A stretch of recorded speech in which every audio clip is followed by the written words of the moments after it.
Hi friends, welcome back to Bhavani style cooking and blogs. ఈరోజు మన recipe వచ్చేసి మామిడికాయ పప్పు అండి.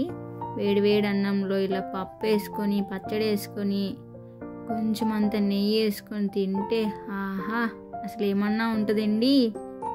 ఇంకెందుకు లేట్, మరి చూసేద్దాం, వచ్చేయండి. అందుకోసం ముందుగా ఒక కుక్కర్ తీసుకొని 1 కప్పు వరకు కందిపప్పు వేసుకొని 2 to 3 times వరకు వాష్ చేసుకోవాలండి. ఇలా వాష్ చేసుకున్న తర్వాత 1 కప్పు కందిపప్పుకి 3 కప్పులు వాటర్ తీసుకోవాలండి. ఇప్పుడు 1 టీ స్పూన్ పసుపు, ఒక మీడియం సైజ్ ఉల్లిపాయ తీసుకొని ఇలా ముక్కలుగా చేసుకొని వేసేసుకోండి.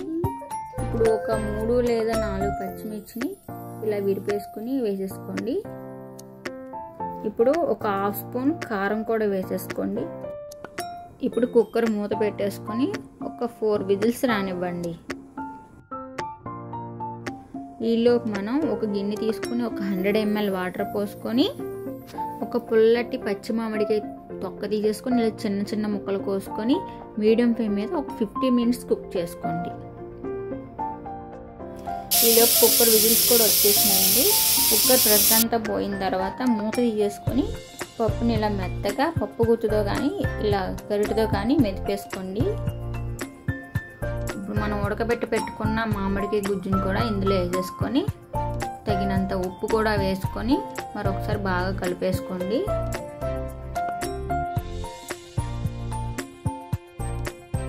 ఇలా గుజ్జు మొత్తం కలుపుకున్న తర్వాత ఒక 100 ml వాటర్ పోసుకోవాలండి.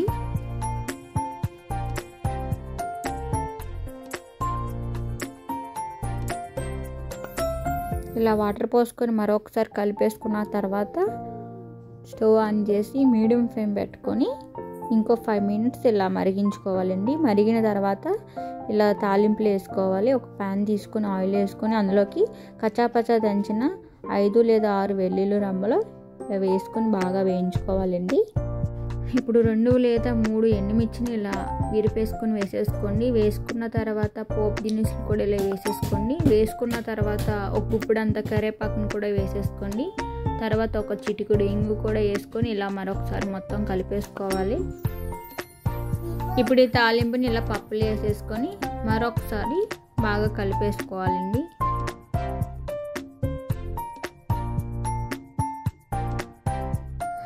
ఇలా తాలింపు మొత్తం కలిపేసిన తర్వాత ఇంకో 2 minutes ఇలా కుక్ చేయండి. అంతేనండి, ఎంతో టేస్టీగా ఉండే మామిడికాయ పప్పు తయారైపోయిందండి. ఇలా వేడివేడి అన్నంలో కొంచెం అంత పప్పు వేసుకొని ఇలా కొత్త ఆవకాయ ముక్కేసుకొని పైనుంచి కొంచెం నెయ్యి అలా వేసుకొని 2 వడియాలు వేసుకొని ఇలా కలుపుకొని ఒక్కొక్క ముద్ద తింటే ఆహా అసలు ఏమన్నా ఉంటుందండి.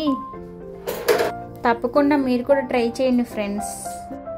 ఇప్పటి వరకు మన ఛానల్ని ఫస్ట్ టైం చూసినట్టయితే ప్లీజ్ సబ్స్క్రైబ్ చేసుకోండి, కామెంట్ చేయండి, షేర్ చేయండి, లైక్ కూడా చేసేయండి. Bye friends.